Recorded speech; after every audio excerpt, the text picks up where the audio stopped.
السلام عليكم. فيه مشكلة تواجه الكثير اللي ما يبغى إضافات غريبة ولا يبغى ومخلي حسابه خاص جدا، يعني ما يبغى أحد يضيفه إلا هو يعرفه أو يعطيه السناب كود أو اليوزر نيم. بالذات البنات تجيهم مثلا الحين عندها أخوها والله زوجها ولا أبوها بالسناب شات. السناب شات إذا كان أبوها فاتحة ميزة شاهدني في إضافات سريعة، هذه إذا كان مفعل هذا الخيار الأصدقاء اللي عند أخوها والله أبوها والله زوجها اسمها يقترح لهم، يعني يطلع لهم ويضيفونها، بالذات بعضهم يعني ما يوفرها، شاف البنت ما يوفرها.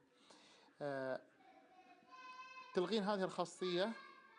وأيضا الأكثر خصوصية، يعني ما تبغى جوالك ينعرف أكثر، سنابك ينعرف أكثر، تقفلين لا يمكن تقفلين هذه الخاصية. دع الآخرين يجدوني باستخدام رقم هاتفي، تشيلين الصح منها، وبكذا يكون سنابك خاص جدا وما حد يكتشف سنابك.